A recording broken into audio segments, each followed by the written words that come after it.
And then we got millennials, and then we got Gen Z. So what's the Gen Z fantasy?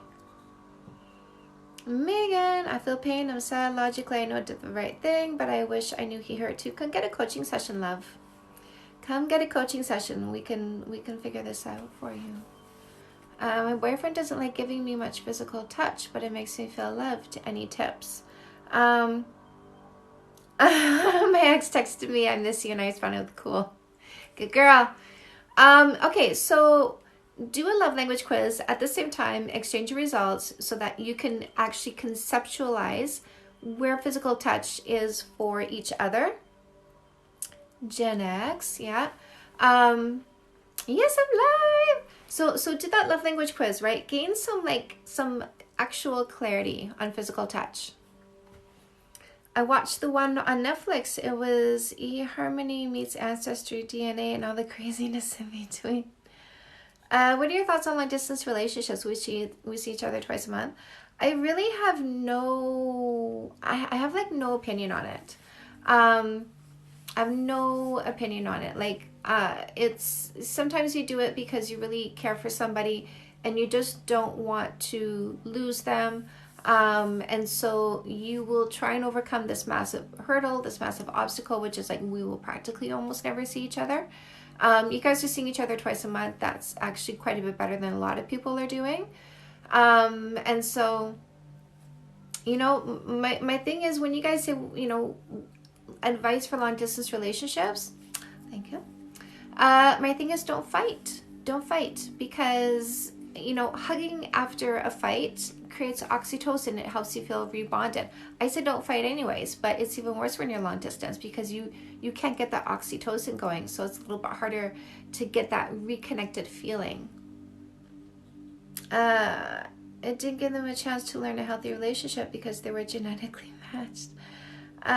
We did the love language quiz, but if I bring it up, he says I'm gaslighting him, so I'm confused. So you did the love language quiz. What was the results? You're welcome. What's your advice for rebuilding trust when it's been broken a little bit, not due to cheating? Do a cheat sheet.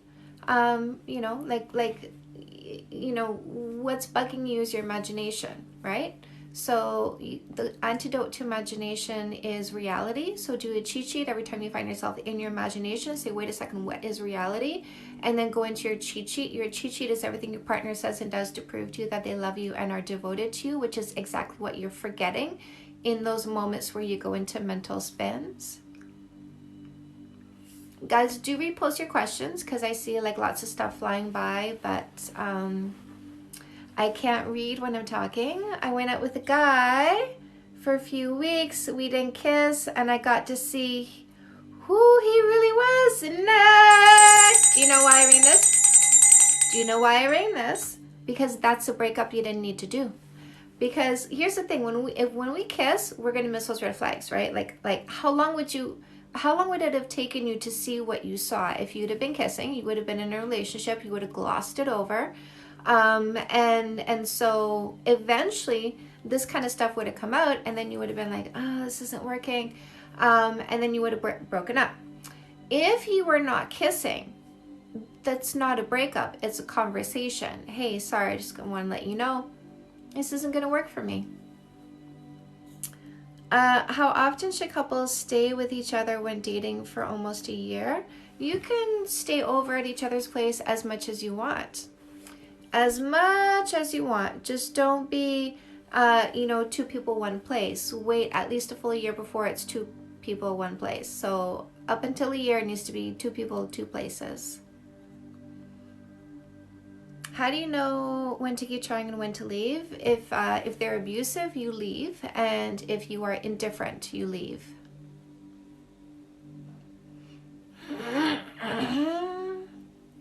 Guys, who wants a notification when I go live? Say I do. My dating rule is nothing serious until we road trip. My dating rule is no kissing for 3 months. How do you feel confident when your partner is more attractive and people comment on why you're together? So how to feel confident? Like you definitely need to. Oh, my I do's. Okay, those of you who want a notification when I go live, click this picture here once or twice. You're going to get a pop-up, and the pop-up is a bell. Click on the bell. When you do that, say, I just did. It's very important to be confident, no matter what your partner looks like. Like, who fucking cares what people say, right?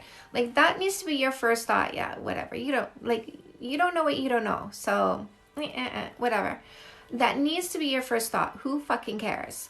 The next thing you have to have in mind is the sexiest trait in a person is confidence. All right? People who come on and like troll, these are people who lack confidence. People who, quietly own their space are people who are confident. So own your space. Just know who you are. And if you have trouble doing that, come get a coaching session with me so that we can help build you up. Look at all my just dids. Welcome, my loves. Yeah, but don't be insecure. Don't be like, why are you with me? Right? Because that makes them second guess themselves. Whereas if you're like, of course he's with me. He's like, of course I'm with her. So know that your energy infects your relationship. So if your energy is confident, then he feels confident about you. If your energy is insecure and doubting, then he doubts you. So don't doubt yourself. How do we make a coaching session? Go to my bio, click on the link tree. There's a one-on-one button. Click on that and follow the instructions, and you can book yourself in for a session. 3-month no kissing rule, but how long do you wait until you go all the way? 3 months. It's just like, I'm not, hello love, my weekend was good. Here's the thing, when we kiss, we commit, regardless of whether or not you're having sex, right?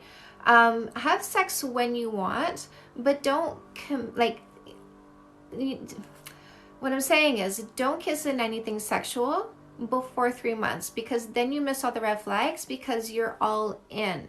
If you kiss on the first, second, or third date and you say no to someone else who asks you out, your behavior indicates you are all in. So don't get all in with someone you don't know.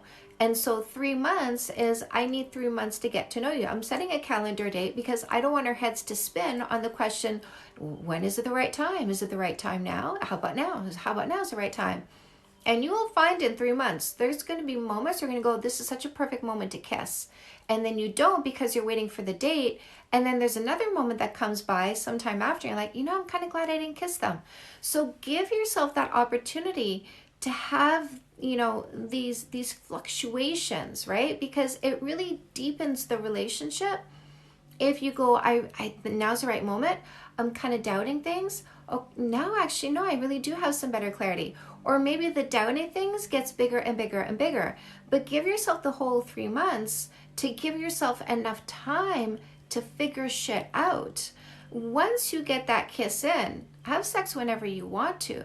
Just don't go all in, which is the kiss and anything beyond, before 3 months, so that you have enough time to get to know them. And it's so revealing when you have this conversation, because selfish short-term thinkers, like the toxic ones, out themselves right away. You see them in my comments. No way somebody's gonna wait 3 months for first kiss. A high-value man won't wait that long. You know who those guys have been listening to? Pickup artists. Pickup artists. And pickup artists teach guys to get numbers. They don't teach guys to get into relationships. They teach guys to get numbers. Guys, do repost your question. I'm talking about lots of different things, my love. My long distance boyfriend says he feels unoptimistic about the relationship now and may want to end it, but I want to try. Don't say, okay, I don't want to force you to be with me, and I certainly don't want to be with anybody who doesn't want to be with me. So if you don't want to be in this relationship, that's completely okay. I will absolutely respect that. Do not chase after somebody who is running away from you. If he indicates he's not sure he wants to be with you, cut him loose. And if he changes his mind, by that time you should have redefined your next relationship, which is a level up from what you left behind. Hello, love. Hello, my love.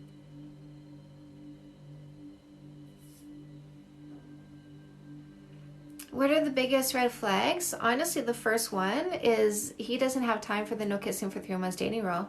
That's a love your videos. Thank you. Massive red flag.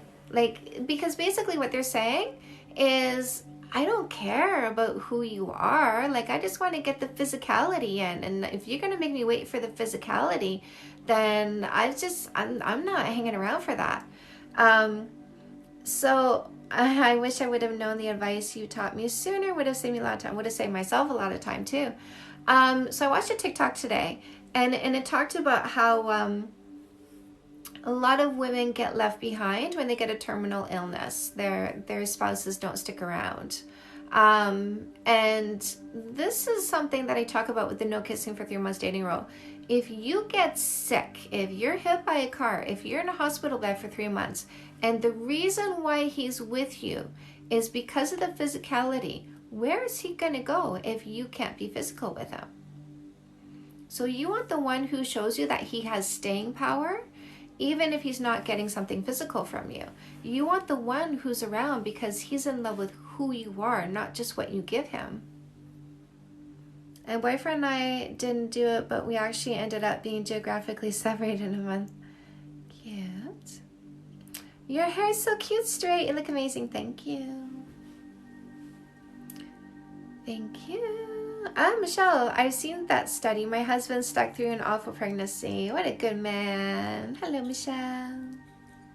When should I have a man meet my child? The first day or later before you kiss? Before you kiss. So get to know him a little bit. See if you actually want to see where it goes. See how you vibe. See how much you like his company. And then before you kiss, say, hey, we're going to go grab some ice cream with my friend. Just like that. It's casual, right? My friend is coming with us, and it's super casual. And see if they get along. And if they do, that's a good sign. It's a lot easier to introduce a friend to your child, somebody that you're not kissing or doing anything sexual with, somebody that you're not creating a dream castle in your mind with yet. That way, if they don't get along with your child, then you know not to bring that person into your family by committing to a relationship with them. Somebody said, where did I meet my husband? At the strip club. He fell in love with the stripper. Can a guy go from bi to straight, or is he just afraid of being himself? So sexuality can be fluid, right? There's some explorations. There's some exploration that can go on. Like, I was straight, and then I was bisexual, and now I'm straight again, just because I think I'm just sexually lazy at this point. I really don't have an inclination to go get myself another partner. But when my husband met me, when we started dating, I said, I need you to understand that I like girls, and you're going to be my boyfriend, but I might also have girlfriends too. And he's like, yeah, no problem. What if your boyfriend is the healthy one and your friends are toxic? Why would you have toxic friends? I don't have toxic friends. Do you recommend guided meditations or silent? It's good to start with guided meditations because, oh my God, Say went from bi to straight, and it's so out of laziness, right? What an open-minded man he sure is. Yeah, you can start with guided because it kind of keeps your mind focused. When can you tell you're ready to date? Working on trauma will never end for me, but I like to date. Anytime, right? But use the no kissing for 3 months dating rule. Read No More Assholes. Knowledge is power. Have your power. Claim your space. Set the pace. Be in charge. Use this book to date in a safe and effective and efficient way. When he says you were super cool after your first date, that's a good sign. I got one friend, she lives 300 miles from me. Is there different rules if you're close friends already? Yeah, you don't need a no kissing for 3 months dating rule if you know who the person is. No kissing for 3 months is, I don't know you. Like, we just met. I'm not going to go on 4 dates and start kissing you. Hello. Bonjour. Can you hear us? Hello. How are you? And yo, Oh, hi. There you are. hi. What's up? What's up with you? Pretty nice. It's a Sunday, right? So Mondays we have to go to work, but still enjoying, right? Yeah, not what I was gonna get into. I love when you do lies with others. Thank you. Is it glitching? Is it glitching? Can you hear me? Can you see me? Oh, never mind. Exactly. That's like the epitome of oh, never mind.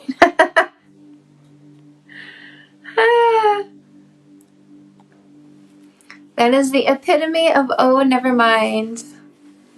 Open marriage or polyamory.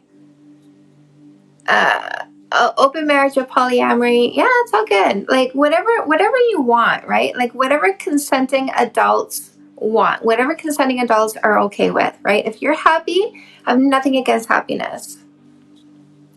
We can hear and see you. Thinking they weren't your real audience exactly. Somebody sent me a request and I did a vibe check. No, thank you. Do do do do do do do. Should you marry the first person you've ever dated? I mean, if you want to, I don't care. If you're happy, it's good. If you're not, then don't. All about happiness, you guys. Hey, what is the point of rebounds? My ex moved on so quick with 2 rebound girls. I don't understand. Um, it's a good distraction, right? It's a fun distraction. There's a million reasons for rebounds. It could be I felt constrained in the relationship. Now I'm free. I'm doing everything I wish everything I wanted to do, or I'm kind of swimming in hurt, and I just want to have some fun. This is a great distraction. There's a lot of different reasons, but here's the thing: it's an ex, so who cares? Right? Like, I know your ego doesn't like that because your ego says, hey, I'm not happy. You shouldn't be happy. I'm not having fun. You shouldn't have fun. But listen, go out, go have fun, go meet people, go be distracted. Don't sit home in misery. Go out and meet people and have some rebounds. Like, why not? Go have a one night stand. There's nothing wrong with that. There's absolutely nothing wrong with that. Don't make yourself miserable hoping your ex will be as miserable. Get to work purging your house. Get to work healing yourself. I like your non-clinical approach. Good vibes. Thanks. Right? But take your focus off of them. Put your focus on yourself and on your healing and on your happiness. How do you know if he's changed? It's obvious. If it's not obvious, if you don't see the change, it's not what they say. What they say is jack shit, right? If you don't see the change, I didn't take my husband back after he broke up with me for like the 3rd time because he said he changed, and he did. And it's like no, I took him back because I saw the change. So don't take them back unless you see the change. How do you know something is just a red or incompatibility? That I honestly like you got to do no more assholes or fix that shit. Like you got to get into the process. I can't tell you if something is right or wrong without diving into it. Or you can do the work. You can grab a book and you can dive into it yourself. I get seriously, I get people who are trying to fix relationships. They buy fix that shit and they go, you know what? I realize this is a selfish short-term thinker. Right? So if I'm not looking at what's happening, who the people are, I can't tell you what it is. And the steps you need to go through to figure it out are too many to list in a live, which is why like it's a book long, right? To figure something out and to get to like a conclusion and to a better place. What if you're too emotional to have rebounds, but you want to get over your ex? Come get a coaching session if you want your plan. if you want your plan for getting over an ex, or you can dive into Comeback Queen. How do you tell your parents that you're dating someone they don't like? So here's the thing. Like, first of all, be independent, right? Like, don't be living at your parents. Don't be under their thumb, so that you are making your own rules. You are living your own life. I didn't give my parents the choice about whether or not they were going to accept me. Like, when I was a stripper, it's like, take it or leave it. You know, the guys that I dated, take it or leave it. But I'm going to make my own decisions. I'm going to live life on my terms. And if you don't like it, that's your choice. But I'm not going to be affected by whether or not you are okay with my choices, because it's my life. And if I live my life on someone else's terms, then I risk giving up my own happiness, or learning the lessons that I need to learn. My common law told me I'm not marriage material. How do I end it? So, first of all, get your place, right? Get your place, get where you're going. So, prepare yourself, in other words, and then go present the breakup. Hey, I just need to let you know that I need to be in a relationship with somebody who wants to get married, because marriage for me is a fundamental value. I understand this is not something that you want. I certainly would never want somebody to bend their fundamental value for me. It's a shame that we spent this long together not realizing that our fundamental values were not aligned. But now that I understand this, I will be leaving this relationship, because I need to be in a relationship with somebody who is going to marry me. And then you go.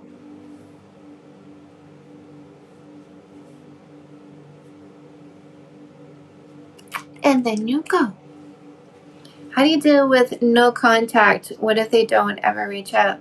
Well, that's what no contact is, right? Like, you don't, like, no contact means goodbye, and you're moving forward. You're not looking backward. So grab no more assholes. Define your next relationship. Build up your confidence.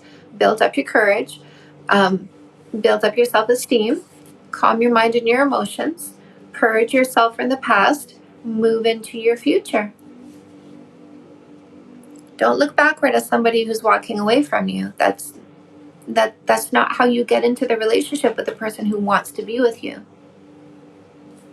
How do I figure out my partner's love language quiz? There's a button in the link tree in my bio that says click here. It takes you to a page. There's a link to the 5 love language quiz on that page.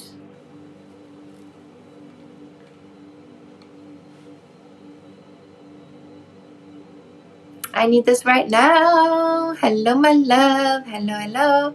I sometimes feel like I don't know my boyfriend deep down. When I try, he doesn't always let me in. So instead of, like, banging on a door and listen, if you came to my door and you started pounding on the door, do you know what I'm doing? I'm shoving furniture up against the door, right? If I don't feel like what's on the other side is safe because it's pounding to come in, hell no, I'm not letting that in. So stop pounding, right? Start creating an emotionally safe environment. If the environment around you is sunshine and dew and rainbows and green grass and butterflies and birds chirping, I'm stepping out, right? I'm coming into this. So grab, fix that shit, create an emotionally safe relationship, give your partner time to get used to the idea that it's emotionally safe, and you will see them come out more. And boyfriend doesn't say I love you because he doesn't want it to get old, but in words of affirmation. So you say it as much as you want, right? Like, release the outcome. Release the outcome. So his love language isn't words of affirmation. Do a love language quiz together at the same time. Exchange your results. What is his love language? Does he practice his love language? If the answer is yes, then translate. If he doesn't, dump the motherfucker because you were literally in a relationship with somebody who doesn't love you. So do the love language quiz at the same time, exchange your results.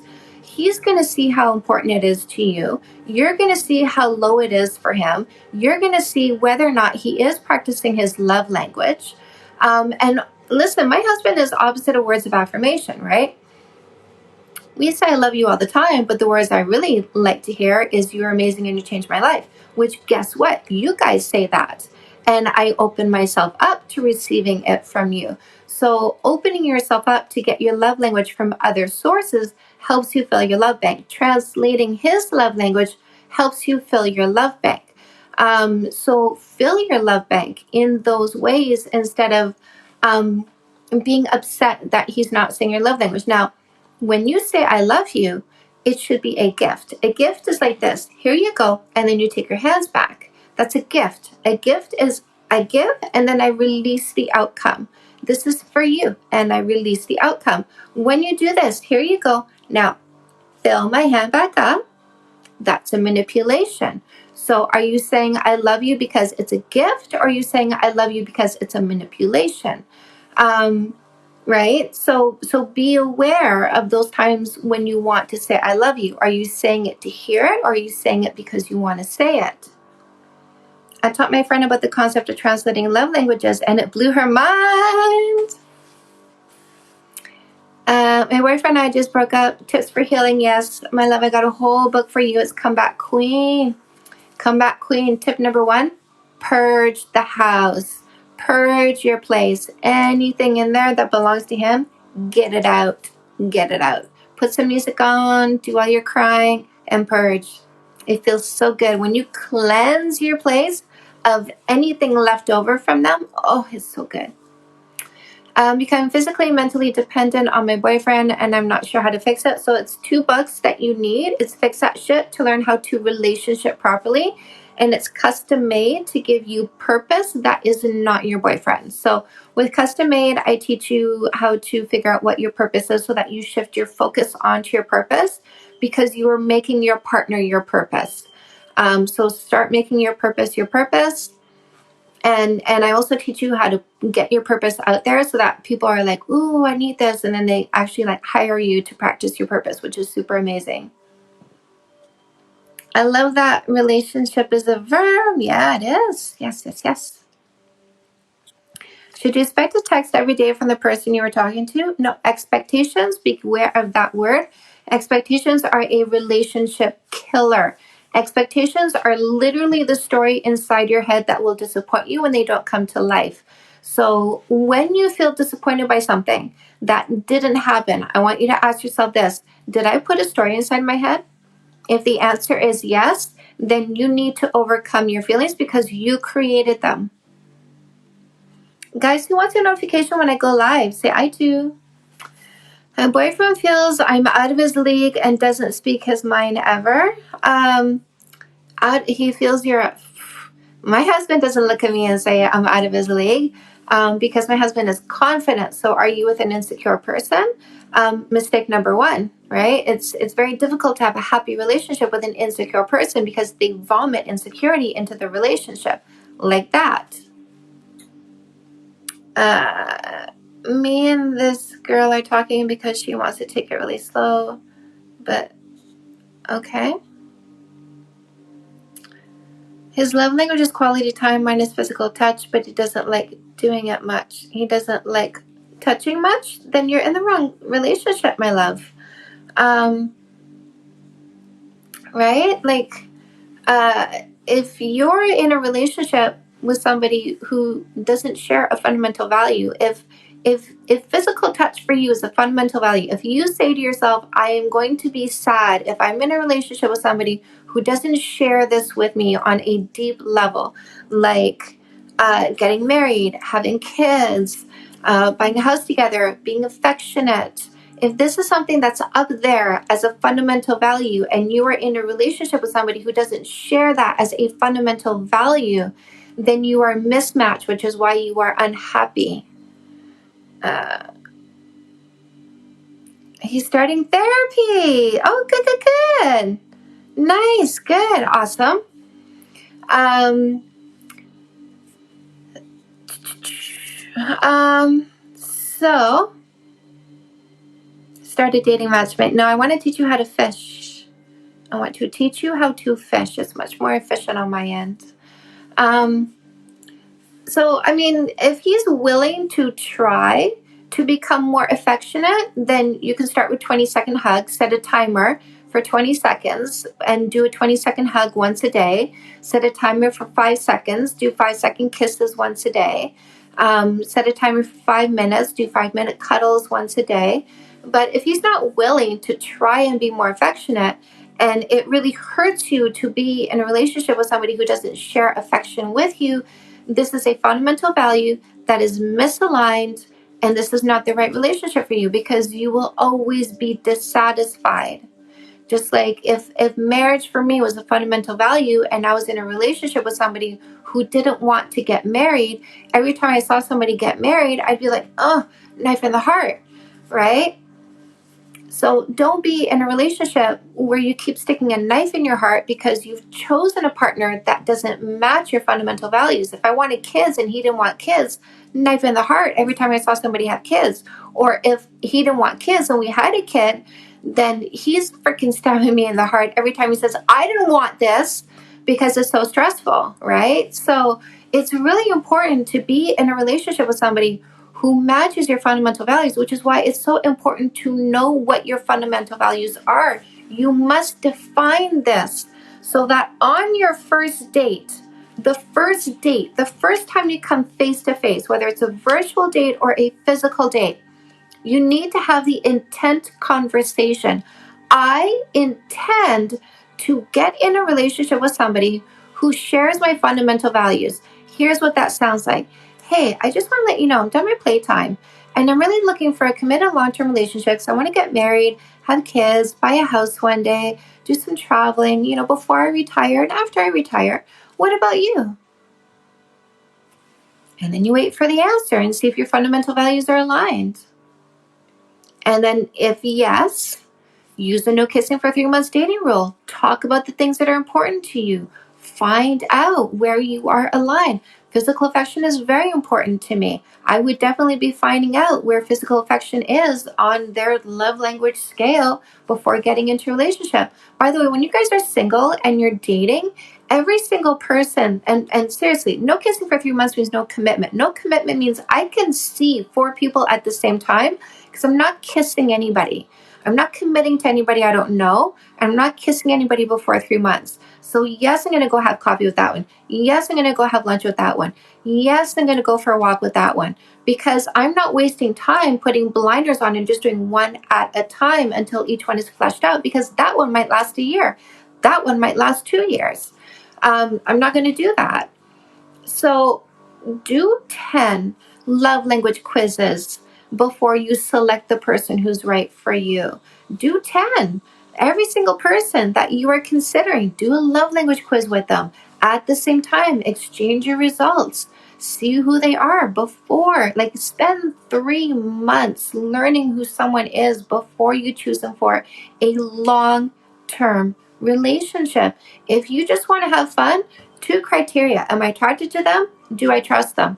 If you're looking for a committed long-term relationship, it should be a long fucking list. When I'm working with a client and we're piecing together their next relationship, you hear me say this over and over again. Define your next relationship. Oh, you just broke up? Good. Let's get to work. Let's define your next relationship.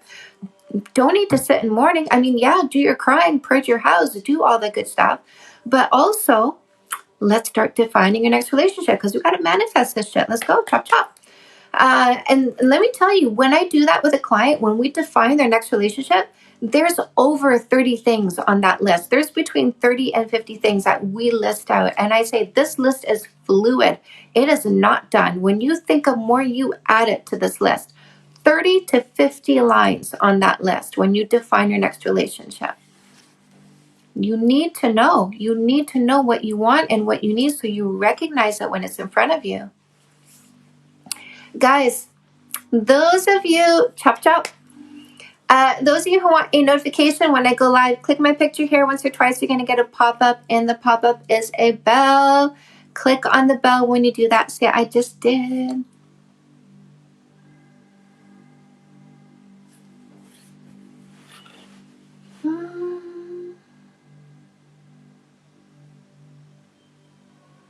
Chop, chop.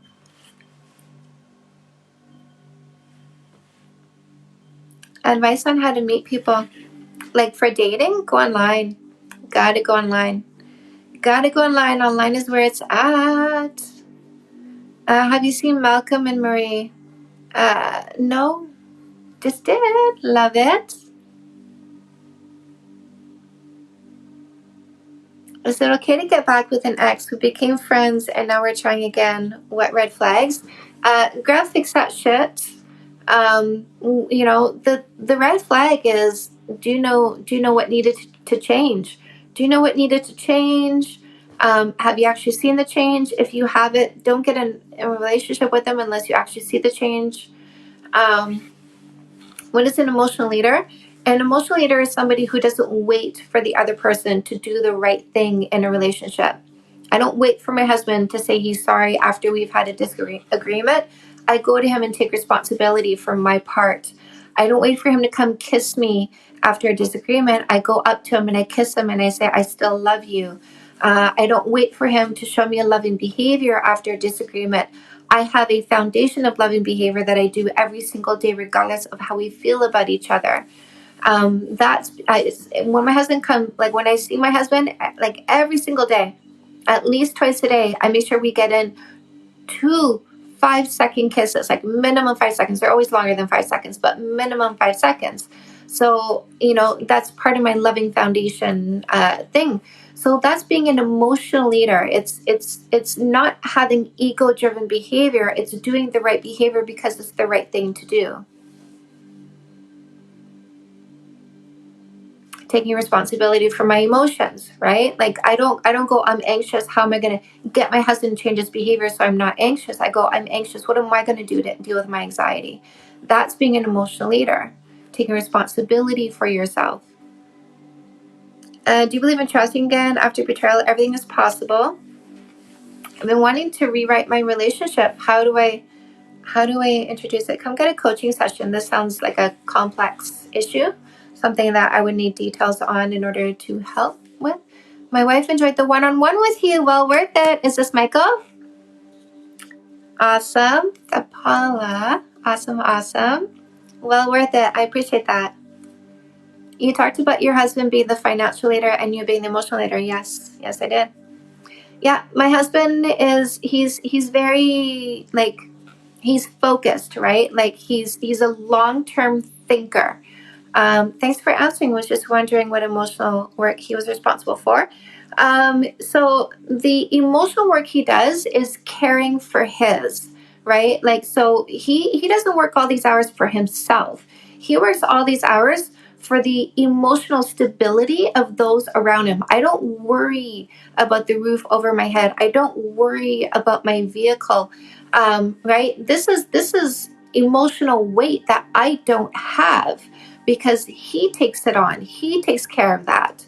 So that's his emotional burden, right? Like he puts all this work in and he takes care of all these things so that other people don't have to worry so much. So that's his emotional contribution. When he comes home, I kiss him when he comes home so that and I kiss him every time because I don't want him to wonder who I'm going to be when he walks through the door. Will it be a lion at the gate or will she be in a good mood today? He never has to wonder that. I create consistency. So consistency relaxes the brain. And so he comes home, on his way home, he knows he's going to hear me say hello and he's going to get a kiss and I'm going to give him a hug. And then make him some salsa guacamole.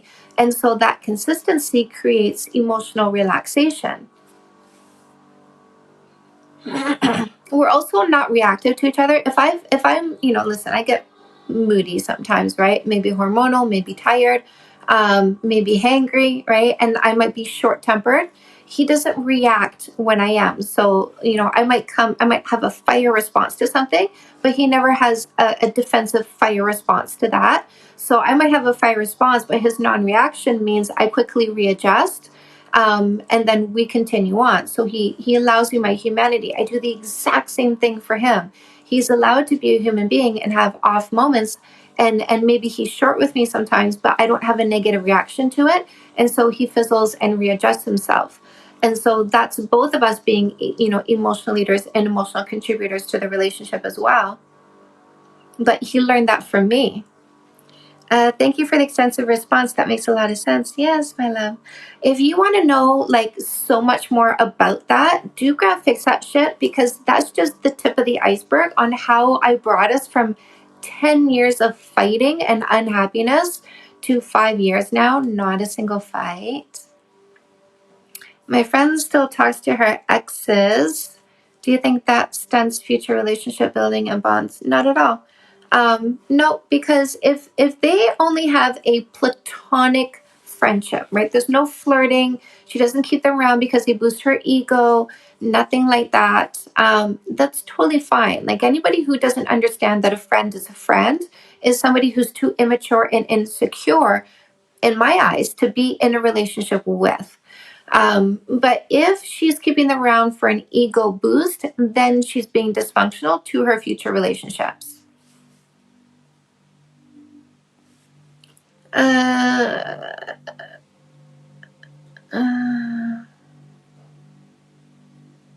I'm learning so much from you. Thank you. Cannot wait to order Fix That Shit. Yay, my love. How do I express my feelings without causing arguments? So here's the thing. Unless you are meditating, unless you have been practicing meditation for at least a few weeks, these things that you want to talk about, these feelings you want to talk about, are likely vomits. Unless what you want to talk about is your partner is like making new female friends on Snapchat all the time. Dump the motherfucker. But you need to gain a clarity on your emotions, and you need to understand how to take responsibility for your emotions.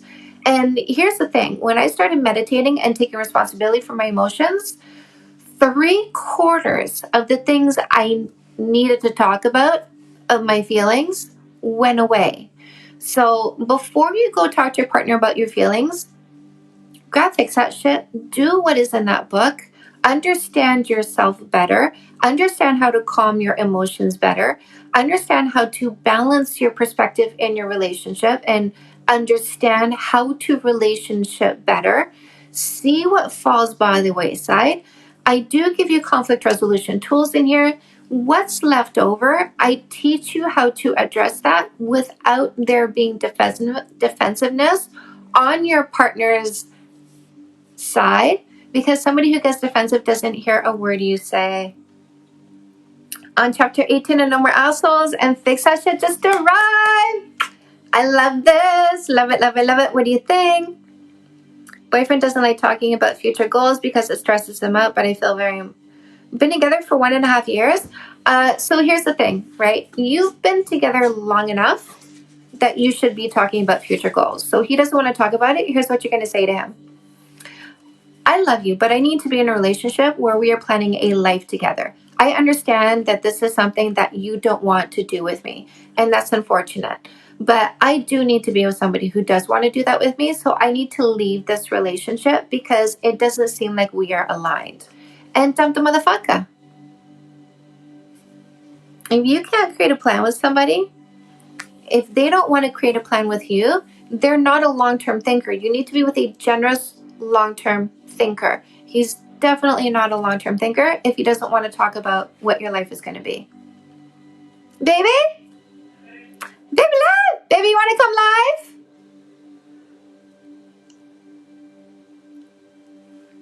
What book would you recommend for healing after being with a narcissist for 7 years? Come Back Queen and No More Assholes. Girl, I love you so much. You're my new bestie. Yes, I am. I don't want to tiptoe.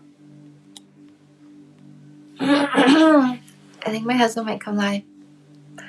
My husband might come live. I always try to initiate the intimacy, but I always get pushed away. So bedroom stuff I do on one-on-ones.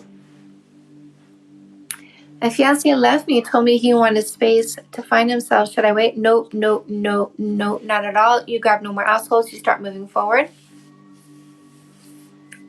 How to get my boyfriend to help around the house. Come live, I know. How to get my boyfriend to help around the house. So that's based on how much you're paying, right? If you're paying 50%, he needs to do 50%. If you, baby love, yeah. Are you coming? Well, I'll sit for a minute. Yay, my baby. Hi. Hi.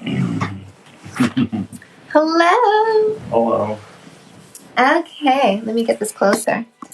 Get a little closer. That's too close. This side. No, it's not too close. Not too close, baby. Okay, because I got to bring it close enough to read, and you're like over there. Oh, I see. You're over there, and I need to like fit it over here, but your feet's in the way. There we go. That's my man. Hello, husband. Hello, husband. This is one of my moderators. Look at this. People like, yes. I'm not staying long. He's not staying long. Guys, you have some questions for my husband. Let's take advantage of this. Hi, Mr. Hyde. You two are so cute. The goggles. Mwah. They do nothing. They do nothing. Hello. What was that? Chantal. Let's see. Hi, hubby. You are such a hard worker and good at the 3 P's. Protect, profess, provide. Yeah. Baby, what did you do if somebody tried to break us up? Nothing. Because there's nothing they can do. All right. Right. What would you? Oh, what would you do if somebody, if you were talking to somebody and said, you know what, your wife is such a bitch? I don't know. I might ask them why they think that way. Right. And then I would, perhaps give my opinion. But usually I don't have time and energy for such things, and I don't know that anyone would do it. Right. Mm. You got mad at Ed, though. Yeah, that was flagrant. Yeah, that was flagrant. Uh-huh. Yeah. Advice when a guy shows he cares when he's in person, but withdrawn, doesn't text when he's not. Somebody who doesn't text much. Well, men are often single-minded, and we're occupied with whatever we're doing, and kind of going back and forth is somewhat annoying. We like to focus on one thing and do that.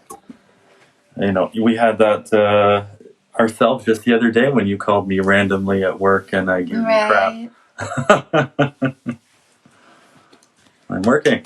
You're working. That's right. Mm-hmm. Hubby, is your gyrocopter 2-seater or 1? And do you have your pilot's license?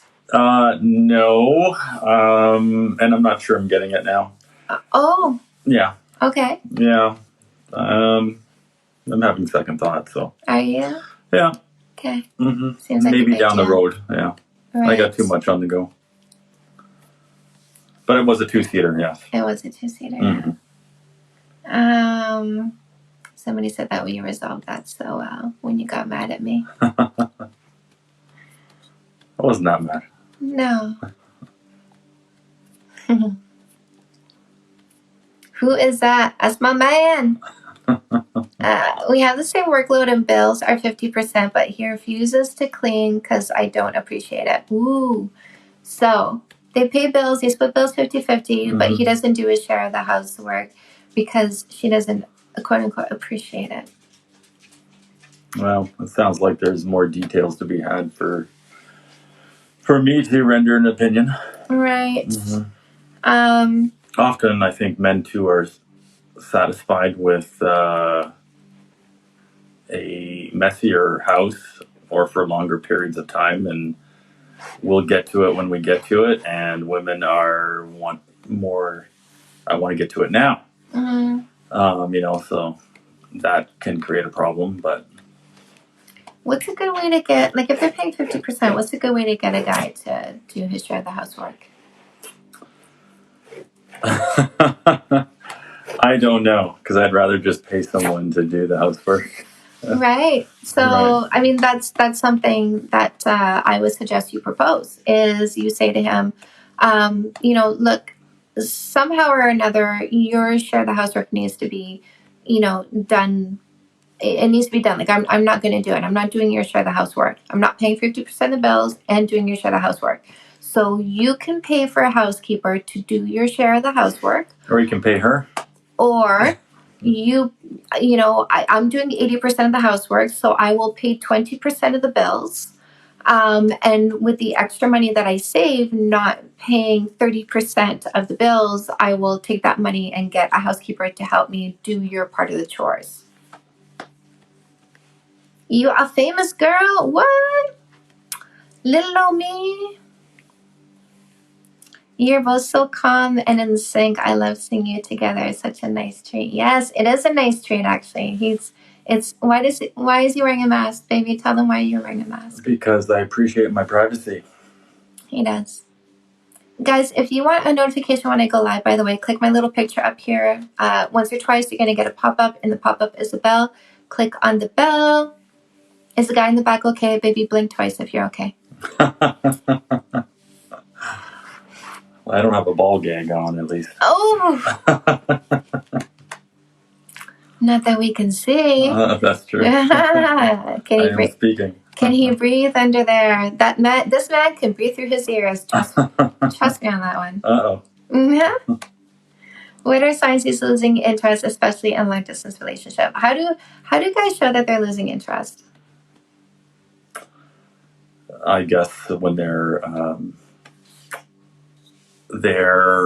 habits change, their personality changes, and they become more distant, less active in that relationship. So somebody said, I feel like you don't need to praise a man for doing his chores. I disagree. I think men build on successes. I think that we are creatures designed to avoid pain and seek pleasure. I think when somebody feels good for doing the right thing, they seek to continue doing the right thing because they like feeling good. So everything my husband does right, we have sex. I go, thank you, baby. I say thank you. I say thank you for everything. He holds the door open. Thank you, baby.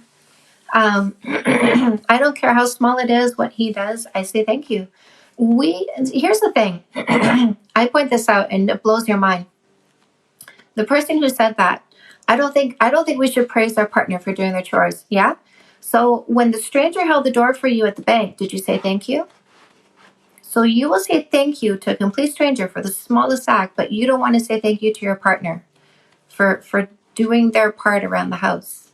I think we need to rethink that. I think we need to rethink gratitude, and we need to be okay with showing gratitude, because I think we need to understand that gratitude feels good. And if you want your relationship to feel good, don't be afraid of infusing feel goods into your relationship. It's two simple words. It's a hug. It's a kiss. It's nothing to show gratitude for anything your partner does. Why is his face covered? Because he doesn't want to be famous.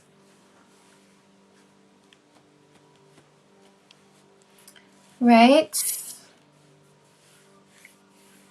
Baby? Yes? I love you. I love you. What did you think about what I just said?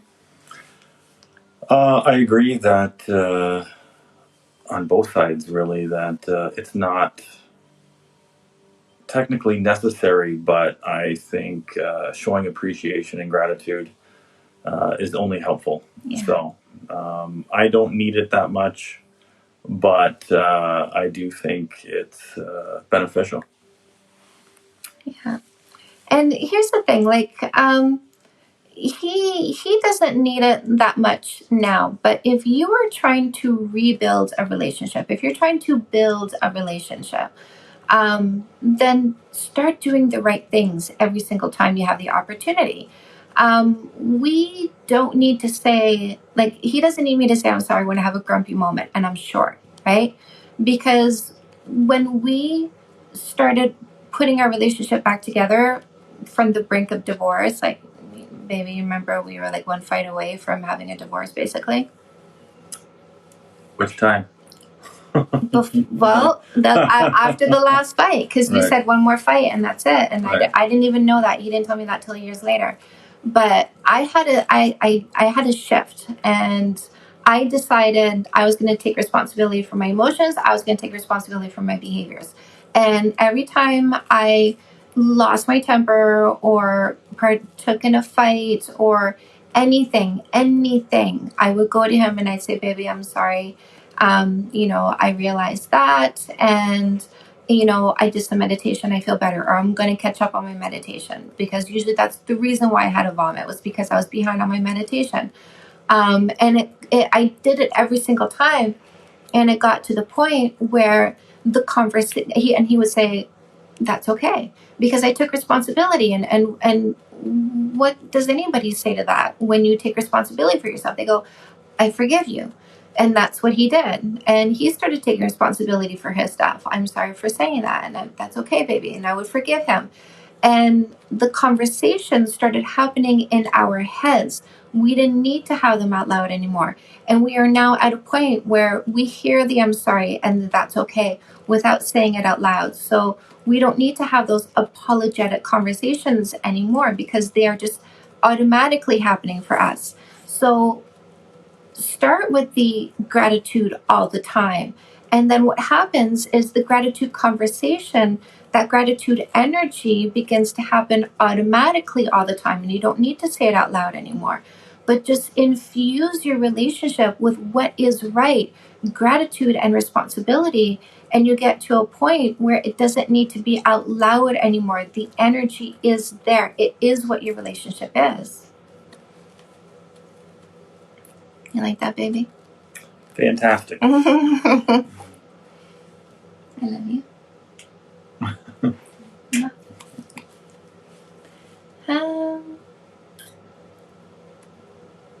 Boyfriend can't always be lighthearted and laugh at themselves, but I'm not sure how to go about it. I don't know. Somebody who's a little too serious. Hello, Charlie.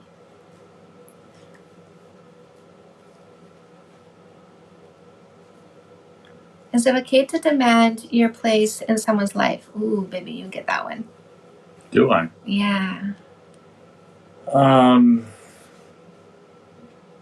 Well, I think that can vary depending on the situation. Like, let's take our situation where you came into, we came together, and I, of course, had an ex-wife and children, and they were young, and we're raising them, and we're working closely together. And, you were struggling to find a place in my life, and were demanding at times. And I was very clear, like, you're over here right now. You have to wait your turn. I'm raising my children. That's the priority. So demanding your place, I guess that has to be justified. You had to wait, and when the time came, then of course you had to have your place, and that's only fair. So it depends. Yeah. It's the best I can do. Charlie wants to come up. Come on, baby. Come on. Charlie, come. He always has to contemplate it first. I said last live, but you missed. He's not your 2 marshmallows. He's your 3 marshmallows, baby. You're my 3 marshmallows. Do you know what that means? No, I have no idea. So I talk about how, when we first got together, I understood that you would be spending a lot of time raising your kids, working your business. Mm-hmm. And, we wouldn't even be moving in together anytime soon. Right. And I said to myself, that's okay, because I will sacrifice 1 marshmallow today because you are 2 marshmallows tomorrow. Right. And I saw that in you, that you were that kind of person. So, and they say, you're not my 2 marshmallows, you're my 3 marshmallows. Oh, so nice. Yeah, it's so nice. Speaking of 3 marshmallows, guess what he was doing today? Tuning up the motorcycle. Right. Tuning up the motorcycle. Mm-hmm. Yeah. When are we going to go for a ride, baby, next weekend? Whenever it is good weather, probably. Sweet. Mm-hmm. Awesome. Are you a motherly figure in his kids' lives? Sorry if that was overstepping. Not at all. I don't think they see me as a motherly figure because I mean they have their parents, they have their mom, they have their dad. So I don't think they see me as a motherly figure, baby. I agree. Yeah. Yeah. I didn't parent them; their parents parented them, and I was like, backup driver, right? Every now and then. Yeah. But we chat.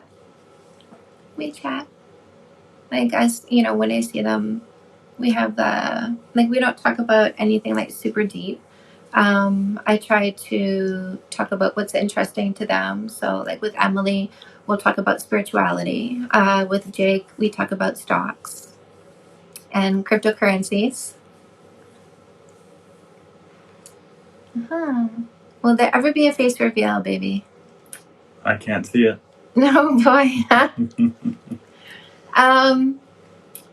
I guess the only time you guys would ever see him is if there's some kind of like a public event and he is there with me for support.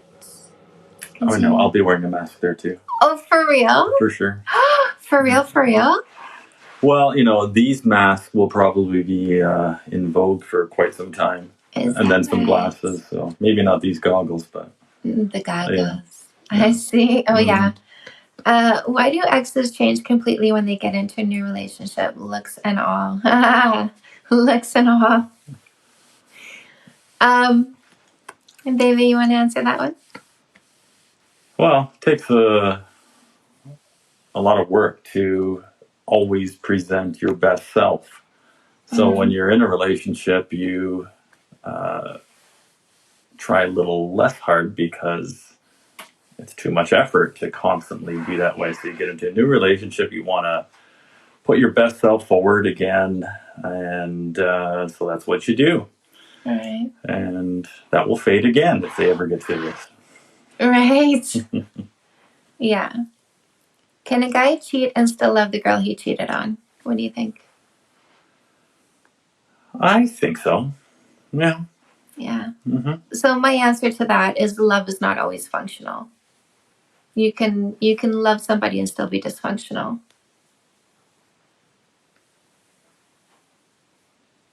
How do you deal with opposite wants in a relationship? Do we have any opposite wants? Probably. Not as of late, but... oh, we do. Oh, we do? Yeah, we do. Which is that? You want to live in a forest and I want to live by an ocean. By the ocean, right? Yeah. Yeah, I don't know. You choose your priorities. You have your things that make or break your relationship, and the other ones you try and accommodate as best as you can. Yeah. No easy answer. Yeah, we'll just live by a big lake, right, baby? We can do that. Yeah. Okay. Whales. God, I want the whales. I want the whales. I'll really use your advice if I ever get a date. Good. Boyfriend wants to break up because it's not the right time. Baby, do you believe in like right person, wrong time? Yes, I do. We were the wrong time. We were at the wrong time for a couple of years, yeah. Yeah. That's true. Mm-hmm. Yeah.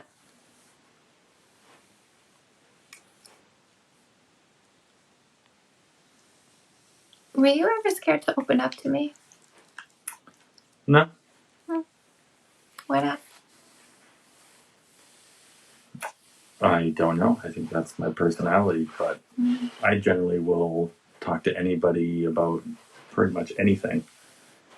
So that's just my personality. I don't keep many secrets, or I don't I don't feel a lot of shame for, having weaknesses or making mistakes, so I talk very freely and openly about what's happened to me in my life. Right. Ooh, I'm dating someone who I care about deeply, but I'm not attracted to. What should I do? I don't think you can fake that. Right.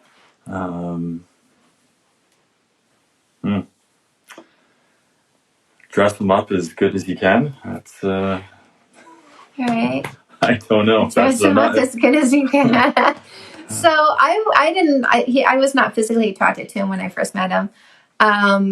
But he, shaved his goatee because I just, and the thing is, like, I never, like, I didn't set out to, like, change him for myself. Like, I was married, right? I wasn't trying to make him attractive to me, but, I said, you'd look 10 years younger if you shaved your goatee. And he shaved his goatee. I was like, oh, damn, you look good. He went vegan and his Buddha belly went away. He started wearing cologne. I said, your wardrobe is pretty old. You should let me, like, we should go shopping and you should let me pick out your new clothes. Cause, the stuff he was wearing just wasn't fitting him. And, so I picked out his new clothes and damn, he looked good. Right. So, don't be afraid to see if you can modify, right? Because I think generally speaking, like, men don't really, they're not super attached to their exterior. Like, you're flexible. I don't know. It's like a skin. Like, your exterior is an outfit, right? Like, I can change my outfit. It's okay. It doesn't change who I am, kind of thing. So don't be afraid to make suggestions. See if he will pick up on those suggestions. I said, do you ever have you ever thought about getting teeth whiteners, right? And I started whitening his teeth because he would get, like, a spot right here that, if his teeth were freshly brushed, it wasn't there. But, after a bit or eating whatever, it would get dark in between his two front teeth. At first I thought it was because he smoked cigarettes. Like, that's how it was, right? But no, it just did that. So, baby, you're good for me because I got lots more followers than I usually have. Oh, is that right? Yeah, lots more people on than usual. I took my husband clothes shopping and made him hot. This is Michelle. Michelle did a coaching session with me. Okay. Is this the Pulp Fiction scene where yes? If you were a movie character, who would you be? I'd have to think about that. Somebody asked if I have the passcode to his phone. I don't, unless it's still Snoopy. No, you've known. I haven't changed it in 3 or 4 years, so you did know it at one time. I did. Yeah, but yeah, no. Then I forgot it. Then I forgot it. It's very boring, anyways. Your passcode? Boring read. No, I mean my phone. Oh, your phone? Yeah. It's very boring. Yeah, I would think so. I would think so. You don't have the password in my phone. No, I've never looked at your phone, not once. Yeah, he doesn't care.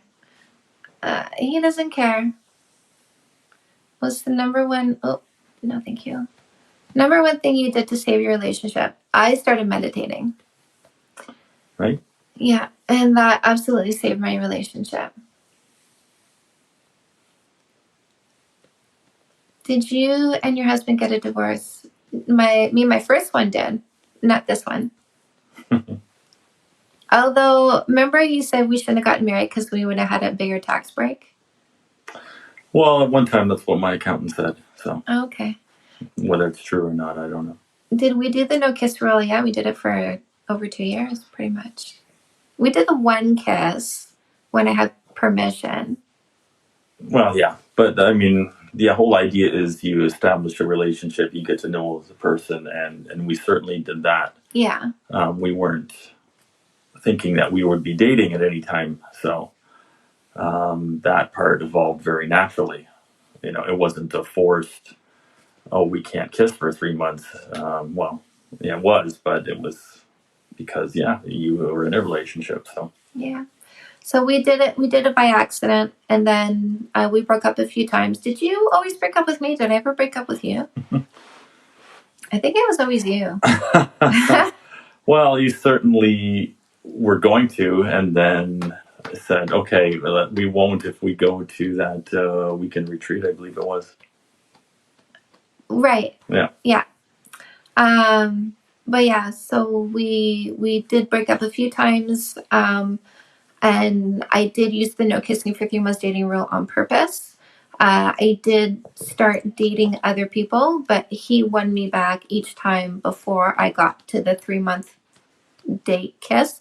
So even though I dated other people during our breakups, I didn't kiss anybody, which I think was fantastic because I ended up in the right relationship. And that's the beauty of the no kissing for 3 months dating rule is you end up in the right relationship. I love where I am. I'm very happy with where I am. So I think I'm in the right place because I feel quite successful in my life. I got me a good husband. He takes real good care of me. Yeah. Yeah. Baby loves me. And Charlie loves you. This man is like so kind and sensitive and gentle. That when he first met me, I had like, did I have 5 cats at the house? I had 4 at least, right? You had 5. I had 5? How did I end up with 5? You kept picking them up? Anyway, I had 5 cats. So, and they would sleep in bed with us, and I would like push a cat out of the way to make space for myself. And he would like just contort himself to not move a cat out of the way. Explain the no kissing for 3 months dating rule. You have a lot of new peeps. Who wants to hear about the no kissing for 3 months dating rule? Baby, what do you think of that rule? I think it's very helpful if you're looking for a long-term relationship. So here's what happens. When I talk about the no kissing for 3 months dating rule, I get a ton of people in my comments, guys. I get a ton of, and I get girls too. But I get people who say, nobody will wait 3 months for a first kiss. So what do you say to that? I think that's bullshit. And maybe people will, maybe they won't. But if you're looking to roll the dice, and you look at it as, well, maybe it'll turn into something, maybe it won't. I don't really care. We'll see what happens. Go ahead, do it. But if you're really looking for a marriage or long-term commitment, maybe you should try it. It definitely adds a layer of clarity. Lets you see what else is going on rather than be preoccupied with the sex. And, it distorts your perception of what's going on. Yeah, I agree. Somebody said, how do you convince your significant other that breaking up isn't what we need?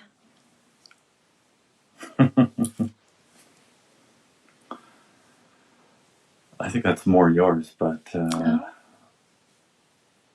I think I heard you talking to someone else about, or maybe you're just telling me about a plan. You said to the one person is going to present the plan going forward of how they're going to change, and give the other person a reason of why. And I said the same thing.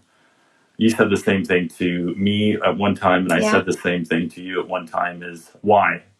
Why is it going to be different if we get back together? And at one time, I had to tell you why it was going to be different and lay out a plan. And at one time, you had to do that for me. So that is perhaps the way. Yeah.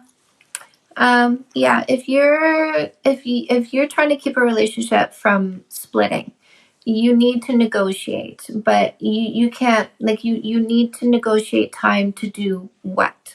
You need to introduce the what. What is going to make this relationship better? What are you going to do so that you're not continuing along the same path? Because the reason why the person wants to leave is because they just can't do this anymore. So what are you going to do so that this is no longer happening? And so you're going to ask for time, right? Like, can you give me a month? Can you give me 2 months to do this new thing so that we are no longer this and we can become that? And so you gotta meditate. You gotta dive into, where is it? Oh, seriously? Oh, it's not here. Oh, there, it's right beside you. So you gotta read this book here. Because this is literally what saved our relationship. So my husband and I, we fought for 10 years. He literally came home asking for a divorce. I'd already started doing what was in Fix That Shit. Hello, yes, you're the goodest boy. Hello, you're so active. Oh my goodness. Okay, yeah. So I started doing what's in Fix That Shit, which meant I started meditating. I started taking responsibility for my behaviors, and you know, you need to have the plan, right? Like I just did this with somebody this weekend. You know, they broke up. He's like, I can't do this anymore. She's like, I realized I was so wrong. I realized I was the toxic one. We're talking this Saturday. How can I get him back? I'm like, let's present a plan. And so I had her write out like her plan for dealing with her depression, plan for dealing with her mind, plan for dealing with her controlling behaviors, right? Everything that was wrong, that she'd been doing wrong. I had her do a plan for each and every single one. And so, and then book an appointment for Monday, because I wanted her to be able to say to him, I'm not just saying this. This is me telling you I'm doing this, regardless of whether or not you're going to stay with me. I'm doing this, but I'm asking you to give me an opportunity to show you that I am ready to do something different so I can be someone different so we can have a better relationship. And like, she wrote him a big letter, and I had her add to this letter, I'm ready to be the pillar of support and strength in this relationship now, and I want to show you how I will do that. I say, have your fun and know yourself. Then, until you are really ready for a relationship, then go for it. Yeah, that's true. Did you have your fun, baby? Before we got together. I wasn't big on fun. No. You know, I was always looking for a more steady relationship. So yes, and so I get people who come on who say, like, you know, it's like a first love. It's a first love or it's a second love, right? Like he's only been with 1 or 2 people before, and she'll say, I'm afraid he's going to want to be with more people. No, I think there's guys who are geared that way. They don't need a lot of partners. Yeah. Like, how does your mind function that you feel you don't need a lot of people? Yeah, that's just the way I was born. Maybe that's something to do with the way I was raised. But, you know, when you're constantly trying to find a new partner, you know, you can spend a fair bit of time trying to have one sexual experience. Generally, when you have a relationship with somebody, you would hope, and, you know, that's what I've generally seen is you have a hell of a lot of sex with one person that you're with, you know, and I liked having the sex. I didn't need to have it with multiple partners. I'm happy with sex with one person. And so that's the way to get more sex, is be with one person. And yeah, morning, afternoon, night, maybe late at night. I mean, you know. Don't tell our secrets. I had a guy I know. He couldn't even fathom 1,000 times in a year. What? That's not possible. Like, it's easily possible. What are you talking about? Oh yeah. You know, so. My baby. Mm-hmm. Remember we went to Belize? So we went to Belize early in our relationship, and there's like an exit card that you had to fill in, and they wanted to know about your experience. That was part of it, right? And he wrote, he counted how many times we had sex, because we literally had it like 3 times a day. So he counted the days and how many. So he wrote, we had sex like I don't know how many times. 20-something times. Right, in a week. Ooh. Somebody wanted to know, baby, what's your biggest future worry? The trajectory of society is my biggest worry. Yeah. Mm-hmm. Right. We won't get into that. Mm. Am I allowed... As far as our relationship, I don't have one. Right. I don't have a worry. Well, we're going to grow together. We're going to be old and gross and making out. We will definitely be grossing out a few. Oh, yeah, for sure. So I saw a article with Suzanne Summers. Remember her? Yeah. Yeah. So she's in her 70s, right? Mm-hmm. Her and her husband, they're in their 70s. Right. And they've been together since the 70s. Mm-hmm. And she said, like during the kid raising time, we definitely had our difficulties. But now the kids are grown, they're at the house, the weddings are paid for, the education is paid for. Now it's just us. And they're having sex 3 times a day. Right. So do you think, when you retire or something? I don't know. When I have less to do, that we might. When you have less to do, yeah. Do you think we'll have sex 3 times a day again? I don't know. It doesn't sound right.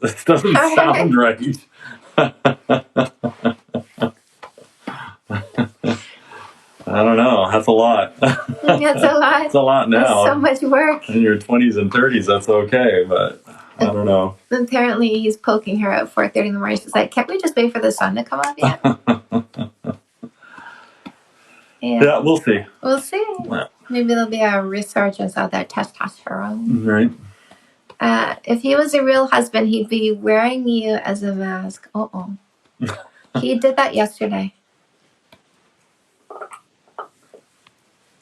It's good. It's all good. He does his part. Do you believe in the power of manifestation, that if someone is meant to be in your life, they will be? Do you think, what do you think, baby? Do you believe you manifested me? I believe people are manifesting every minute of every day. I think you can focus and gear yourself towards a certain end. But no, I don't believe that you can manifest anything and it will always happen. They can only move towards that direction, but you don't always get there. Mm-hmm. That's my opinion. All right. Yeah. Somebody said, how did we meet? Haven't you told everyone yet? Oh, I did. They must be new. You want to tell them? Yeah. Well, I got talked into going to a strip club with a friend, and voila, there she was. There I was. Mm-hmm. Sexy as fuck. Or was it just fun? No, it was sexy. Somebody asked, how do we have such a strong connection? How? How do you guys stay so in love and connected? Oh.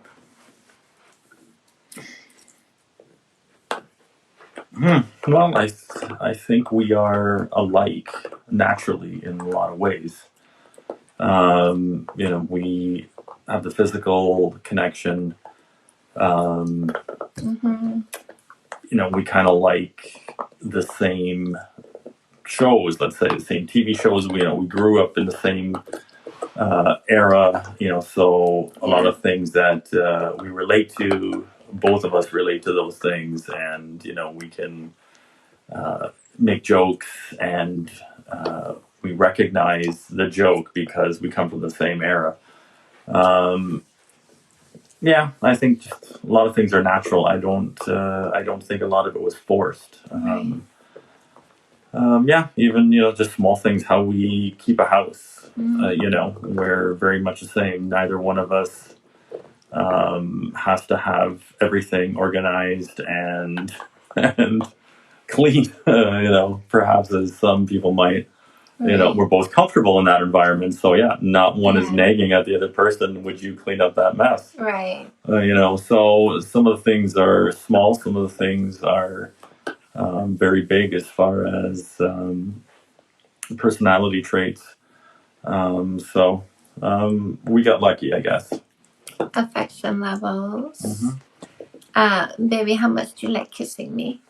Very much. Very good kisser. Oh. And I cook for you. That you do. Yeah. Mm-hmm. Do you guys, how do you deal with disagreements, baby? How do we deal with disagreements? We're not allowed any more disagreements. Well, we've been together quite a while now, and we've been to the wars, and we definitely have a different idea of what is worth fighting about and what isn't. So a lot of the things just never even get discussed because they are no longer issues.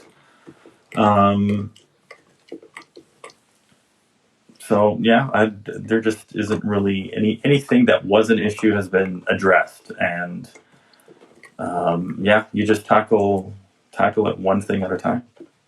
How many years? We've been together for 15 years. Right. Married for 9. I forgot about our wedding anniversary. The day after, he said, "Is it wedding anniversary today?" I'm like, "Oh yeah, it was yesterday." So yeah, like we really don't sweat the small stuff at all. That's another big thing. Yeah. As far as the whole gift giving thing, we're on the same page there. So yeah, he taught me that, right? He has children, by the way. They're grown. They're in their 20s now, but they were like, were they 9 or 10 or 8 or 9 when I came in? 8 and 9, 8 and 10, something like that. Yeah. So let me see. There was something I was going to say, but I forgot. Yeah, I mean, here's the thing. Like, so our fundamental values are aligned. We have certain differences. Like, you're, like I'm liberal, you're conservative. But we just don't have those discussions because I respect his difference, he respects my difference, and we just don't need to debate about that. We each can just have our own thoughts, like whatever differences we do have. We just don't feel the need to change the other person. Would you agree about that? Yeah. Well, yeah, that's exactly it. I mean, you can get along with all sorts of people, and the world is full of different people. And if you want to pick a fight with everyone who has a different view, then you'll never stop fighting. So yeah, exactly. Yeah. Sorry. He chews things like bubblegum. All right, babe. Baby, I love you. I love you. I'll see you later. Yeah, bye now.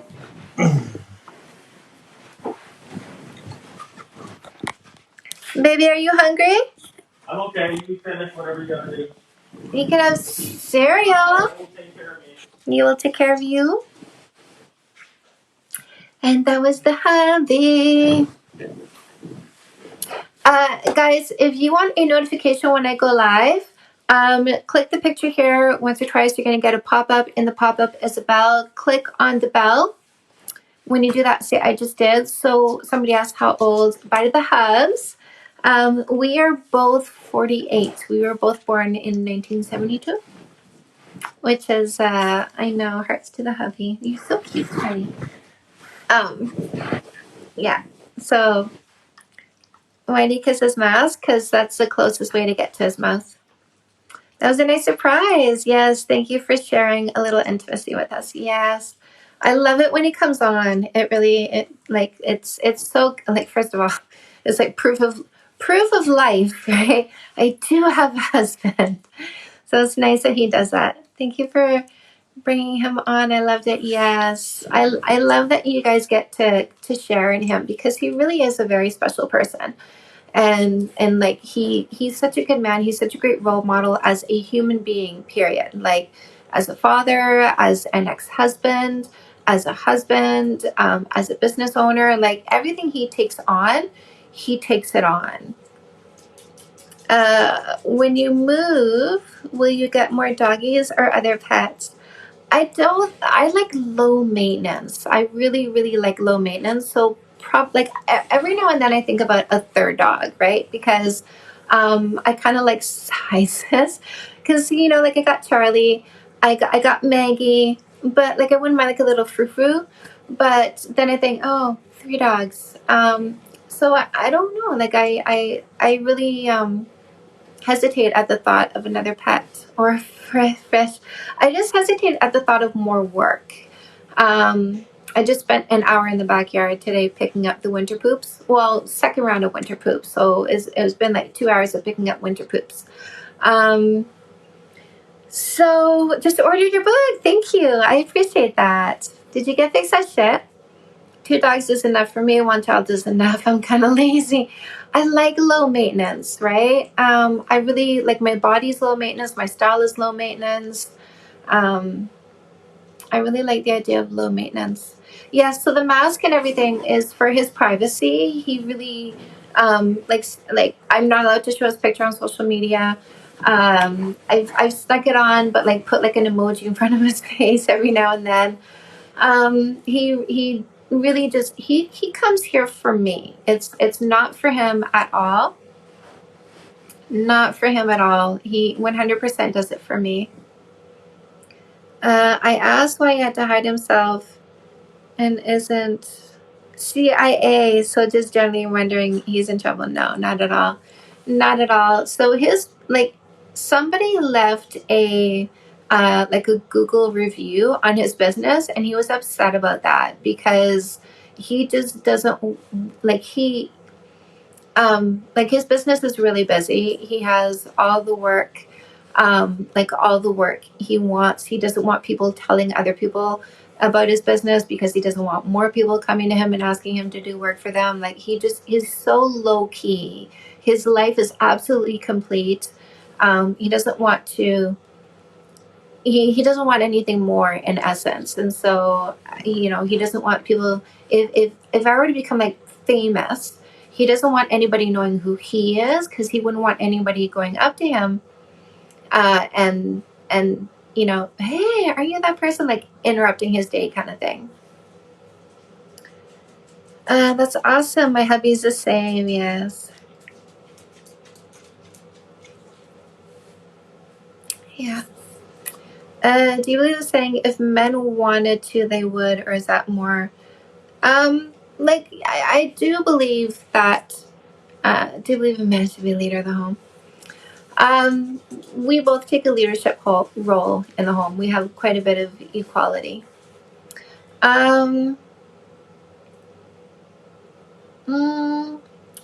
If men wanted to, they would. Yeah, I do.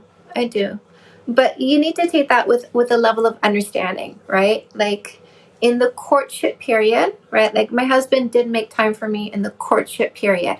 Now, the courtship period is inefficient. You need to understand that there's a difference between courtship and reality. And so because the courtship period is intense, there's a lot of inefficiency that happens. Like my husband normally at that time would work until midnight. In the courtship period, he was working until 9, but then he went back to working at midnight. It's not that he didn't want to spend time with me, it's that he needed to focus more on work. So if he wanted to, he would. At what stage are you talking about? During the courtship period? Definitely. In the reality phase, you've got to practice understanding.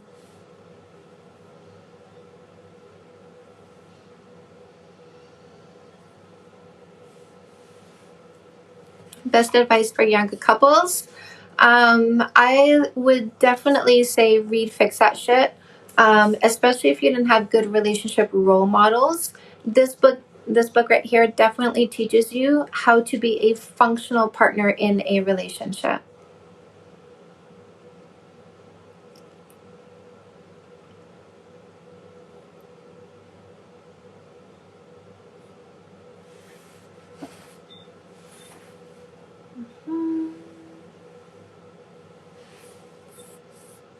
What is the time, by the way? 1:09.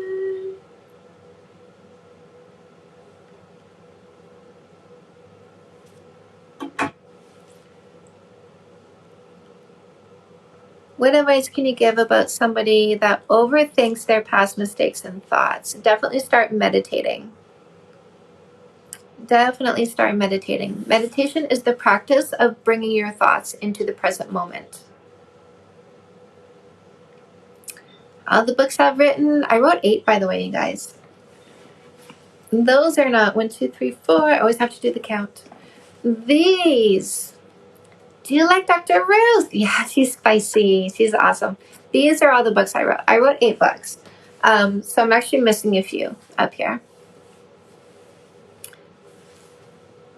I'm actually missing a few.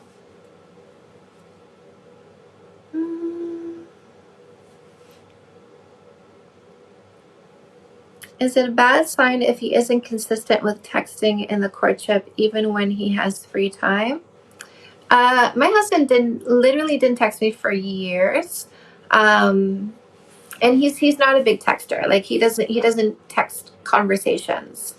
Texting for him is a functional thing. So, you know, if he's like, if when you're with him, he's always texting other people, but he doesn't text you much, that's a red flag. But some people don't live in their phones. Ooh, thank you for everything. Asked him when we can talk, used your method, which is, hey, there's something I'd like to talk to you about. When do you think would be a good time? Miss Groom, we're talking tomorrow. Awesome, awesome. I feel like I've tried so much and nothing helps and it's driving me crazy. Here's the thing. Have you done everything that's in this book? If you haven't done enough. When there's an analogy that I use, right, which is my favorite book is Fixation, because I was literally fixing my relationship while writing this book. It's very real, very raw, very real, very in the moment. So you can put a lot of effort into something, but if it's inefficient, then you're not getting anywhere fast. It's like building a foundation for a house, like scooping out a foundation with a teaspoon, or you can scoop out a foundation with a excavator. So do you want a teaspoon or do you want an excavator? She's helping me change my life. Miss Groom got coaching session. My ex has recently reached out. What is the best way to proceed? If this is a selfish short-term thinker, the proceeding would be silence. Do not respond. Nowadays, people don't appreciate the meaning of the relationship. I just think it's that.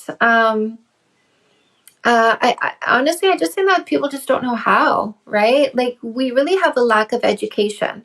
We have a serious, serious lack of education, and it's taking a toll on relationships. So I think once we start educating people on how to find the right partner and how to be the right partner, we're going to see a turnaround, because we are monkeys designed to imitate. So, you know, my parents were not great relationship role models. They were a great team. They ran a household well, but as a relationship, not the best role model. My husband, he's in the living room eating cereal right now, maybe. So I think once we get couples becoming good, probably eating and relaxing, exactly. Once we get couples being good role models, the kids that they have are going to see that, and that's what they're going to imitate. So we're going to have like a whole shift in relationships. But we got to start the revolution. Got to start the revolution. Aw, Miss Groom. I literally tell everyone I know about her, I love you. I love you. Foundation of a solid house. That's actually kind of sexist. The only relationship education we have is our parents, and if they weren't good, forget it, right?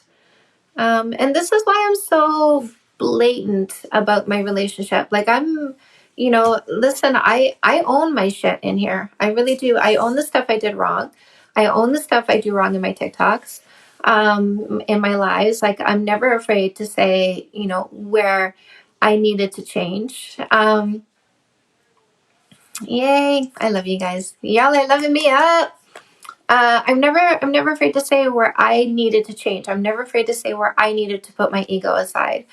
And I think that really is part of growth, is you do need to take responsibility for yourself. But once you do and you start doing the change, there's a ripple effect that happens, right? Like, I got a lot of people on here that have been watching me for a while that have been using my methods, and they've seen a change in their relationships, and they're telling their friends. And so there is this web of goodness that's starting to weave itself wider and wider and wider, and we are starting this revolution, and it makes me so happy. It really does. And I get the people coming on here who say they left a bad relationship because of what they learned from me, and I ring the freedom bell because it's like, someone else who's coming on board, who's changing things for themselves. And it starts with getting rid of the selfish short-term thinkers. We have to stop rewarding selfish short-term thinkers so that they become generous long-term thinkers. I say don't kiss somebody until you know who they are. Use the no kissing for 3 months dating rule, and don't get in a relationship with a generous long-term thinker. And some people say, can a selfish short-term thinker become a generous long-term thinker? And I say, yes, when you have standards. The person who falls for you, who is a selfish short-term thinker, who wants to be with you, and you say, I know what I'm looking for, and it's not who you are, then they go, you know what? I'm going to man up so I can be the man by her side, because she's not looking for a guy. She's looking for a man. So I will man up. And so again, there's this evolving shift that's happening. So it's good. Do you have any tips to help with social anxiety? Meditation. I have a Let's Meditate playlist, guys. Go to my YouTube channel. There is a link to my YouTube channel in the link tree in my bio. I'm going to go get me some snuggle time. So here's what I'm going to do, you guys. I'm going to let you know how you can get some freebies. I'm going to make sure that you set yourself up to get a notification when I go live. So I tend to go live pretty regularly. I'm just kind of loosey-goosey on it. I don't have like set times. I always like to make sure that, I'm in a good energetic place before I come on here. Love this. Thank you. Love it when you guys help each other. So I'm going to tell you some freebies. In the meantime, click my picture here once or twice. You're going to get a pop-up. In the pop-up is a bell. Click on the bell. When you do that, say, I just did, because we like to know who's joining us when we do these things. Go into my bio. Go click on the link tree. There's a lot of stuff you're going to find in there. You're going to get Fix That Shit in audiobook. You find it in there, not on Audible. You can tap into meditation by clicking the meditation resource button. Thank you, my love. Thank you. You're so welcome, my loves. Click that meditation resource button, you guys. Get started on meditation. This is where it starts to get easy. You can get my books on Amazon or anywhere you buy books online. You can get a one-on-one coaching session if you need to unstick, if you need to figure something out, if you need some clarity. I make it really easy to book yourself in for a session. Thank you, my love. So click the one-on-one button and just follow the instructions. You can book yourself in for a session. What is it? Freebies. If you click the freebies button, you can get a free book and you can get some worksheets. I got worksheets for singles and worksheets for couples, and they help you level up. I will have a good Monday. I have your book on my Kindle. I love that. Guys, do make sure if you're in a relationship, you get Fix That Shit. If you're single, get No More Assholes. Like seriously, it's so nice to have a really amazing, solid, loving, functional, peaceful relationship. Like the brain power that I have because I'm not preoccupied with relationship issues is immense. I get so much done, you guys. It's so good. It's so nice. And I want you guys to come in on this. My sessions are on Zoom, by the way. You can pick a voice, you can pick a video call. It's up to you. Some people know they're going to be emotional, so they pick the voice option, which is totally fine, because I get to show up in my pajamas.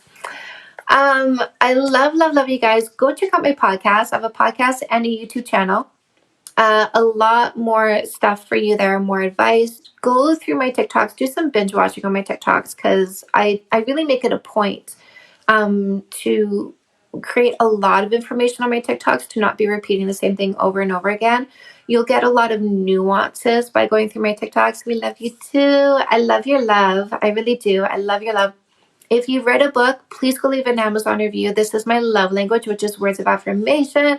We love you. You're a queen. If you don't want to say words, just leave stars. I love that. It means the world to me. If you want to leave a Google review, I really appreciate that. If you watch my TikToks, you watch my lives, and they do something for you, take my username here, Canada's Dating Coach, all together, no spaces, put that into Google, add Google reviews, and press enter. And you can leave a Google review or just leave some Google stars.